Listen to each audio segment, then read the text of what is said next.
அனைவருக்கும் சோஸ்திரம். மிக முக்கியமாக இன்று நம்ம இந்த தேர்தலை குறித்து IALC 2025 தேர்தலை குறித்து நிறைய பேருக்கு பலவிதமான சந்தேகங்கள் இருக்கிறது. அதை குறித்து நம்ம பார்க்க போகிறோம். ஏன்னா இப்போ எல்லாமே இந்த வேட்புமனு தாக்கல், மனு வாங்கிட்டு இருக்கிறது, அது மாதிரி போயிட்டு இருக்கு. எப்படி பார்த்தாலும் அந்தந்த திருச்சபை மறைமுக வாக்கெடுப்பின் மூலமாக சர்க்கிளுக்கு 3 டெலிகேட், நல்லா கவனிச்சுங்க, சர்க்கிளுக்கு 3 டெலிகேட், சபை சங்கத்திற்கு 3 டெலிகேட், அது ஒரு டம்மி ஒன்று போடணும். அந்த ஒவ்வொரு 3 டெலிகேட்லையும் 2 ஆண்கள் 1 பெண் அப்படின்ற மாதிரி தான். இது 30க்கு ஒருத்தர் அப்படின்ற அந்த ரேஷியோவில் வரும். ஸோ ஆல்மோஸ்ட் எல்லா திருச்சபைகளும் இன்னைக்கு அந்த மேக்சிமம் 3 டெலிகேட் விஷயத்துக்கு வராங்க. அதுவும் இல்லாமல் சர்க்கிளோட எக்ஸிக்யூட்டிவ் அப்படின்றது ஒரு வாக்கின் மூலமாக தேர்ந்தெடுக்கப்படணும்.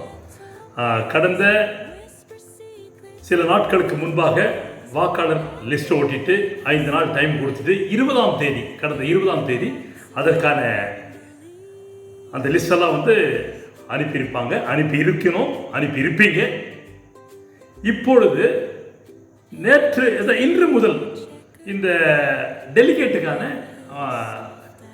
நாமினேஷன் தாக்கல் ஒவ்வொரு திருச்சபையும். ஏன்னா வருகிற 29/7/2025 இந்த டெலிகேட்டோட லிஸ்ட், அப்புறம் சர்க்கிளோட எக்ஸிக்யூட்டிவோட லிஸ்ட் அங்கே போய் ஆகணும். ஏன்னா அவங்க வெப்சைட்டில் பண்ணணும். அப்புறம் 27ஆம் தேதி வாக்கில் அதை பண்ணணும். ஸோ அதற்கான தேர்தல் அலுவலர்களை தேர்ந்தெடுத்து இந்த விஷயங்கள் போயிட்டுருக்கு. இதில் தேர்தல் அலுவலர்கள் இருப்பவர்களுக்கு வாக்குரிமை கிடையாது. இதெல்லாம் விஷயங்கள், ஒவ்வொரு விஷயம். அதே போல் ரொம்ப ஸ்ட்ரிக்டாக சர்டிஃபிகேட்டில் இண்டு என இருந்தால் அவர்கள் நிற்பதற்கான தகுதி இழக்கிறார்கள் என்று தெளிவாக சொல்லியிருக்கு. அது வரவேற்கத்தக்க ஒரு விஷயம்.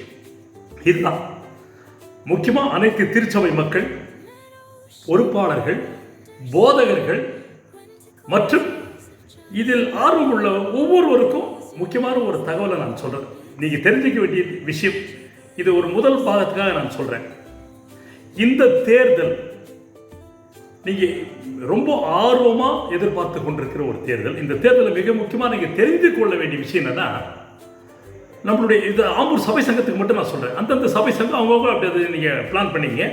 ஆம்பூர் சபை சங்கத்தில் இருக்கிற 5 சர்க்கிள், இதை ஃபஸ்ட்டு ஆல்பபெட் ஆர்டர் பிரகாரம் நீங்கள் தெரிஞ்சுக்கணும். ஏன்னா எந்த சர்க்கிள் வந்தோம்னா முன்ன பின்ன சொல்லிக்கலாம், அது 5 சர்க்கிள் வந்துடும். ஆனால் நாம் சொல்லும்போது முதலில் ஆம்பூர் சர்க்கிளை தான் சொல்ல வேண்டும்.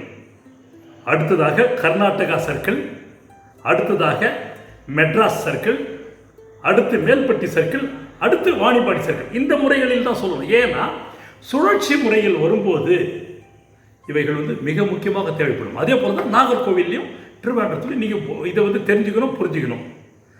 அடுத்தது மிக முக்கியமாக இந்த சர்க்கிளுக்கு 3 டெலிகேட், 2 ஆண் 1 பெண், அதுக்கு டம்மி 1. அதே போல தான் சினாடிக்கு.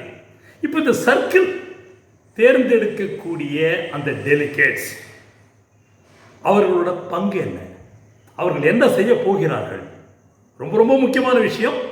இதை நல்லா நுணுக்கமாக கவனிச்சிங்க.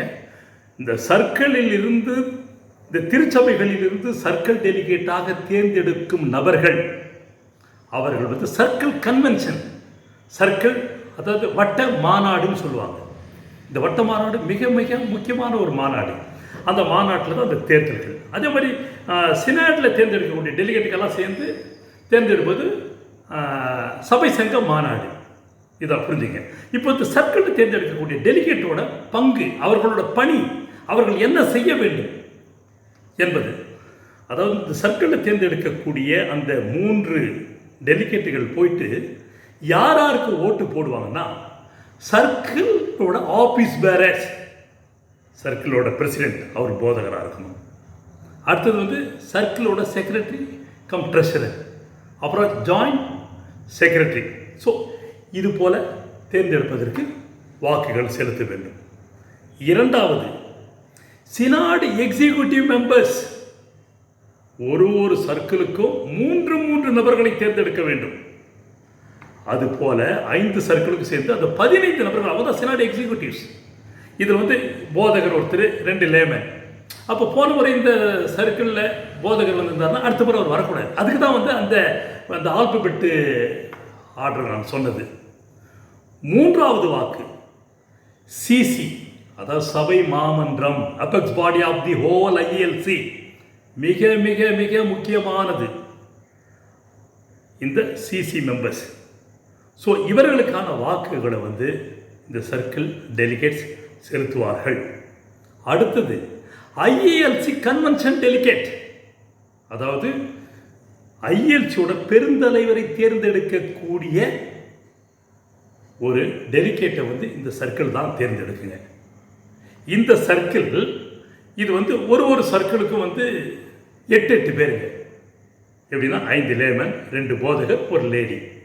ஸோ இது மாதிரி 8 இவைகளை தேர்ந்தெடுப்பவர்களும் இந்த சர்க்கிள் டெலிகேட்ஸ் தான். இறுதியாக 4 சொல்லிட்டேன். இப்போ 5வது ஐஏஎல்சி டிஏ, ட்ரஸ்ட் அசோசியேஷன், தமிழில் வந்து பொறுப்பாண்மை கழகம் அப்படி சொல்லுவோம். இதெல்லாம் நீங்கள் தெரிஞ்சுக்கிறதுக்காக நான் போய் விவரங்களோடு சொல்கிறேன். ஏன்னா நிறைய பேருக்கு தெரியல, ஈவன் போதகர்களுக்கே இது தெரியல. யாருக்கு ஓட்டு போடுவாங்க, என்னத்துக்கு அப்படி தெரியல. அப்போது அந்த சர்க்கிளோட டெலிகேட்ஸ் ஐஎல்சிடிஏ ட்ரஸ்ட் அசோசியேஷன், அதில் வந்து போதகர்கள், லேமன்ஸ், அது வந்து 5 நபர்களை தேர்ந்தெடுப்பாங்க. ஓகேங்களா? இது போல அந்த ஒரு சினாடுக்கு வந்து 2 போதகர்கள், 3 லேமன். சர்க்கிளுக்கு வந்து 2 பாஸ்டர்ஸ், 3 அந்த லேமன் தான் வந்து இந்த ட்ரஸ்ட் அசோசியேஷன். இதுதாங்க இந்த சர்க்கிளோட ஃபங்க்ஷன். இந்த சர்க்கிளோட அந்த ஓட்டர்ஸ் வந்து யாருக்கு ஓட்டு போடுவாங்கன்றது தான். சினாடை குறித்து நான் உங்களுக்கு அடுத்து நான் தெளிவாக நான் சொல்கிறேன். இதை போய் புரிஞ்சுக்குங்க. இதுதான் திருச்சபை மக்கள் இவைகளை புரிந்து கொண்டு செயல்படும்படி பணிவன்புடன் கேட்டுக்கொள்கிறேன். திருச்சபை மக்கள் நலனுக்காக மீரா டைம் சுதாகுமார், ஆம்பூரில் இருந்து. நன்றி.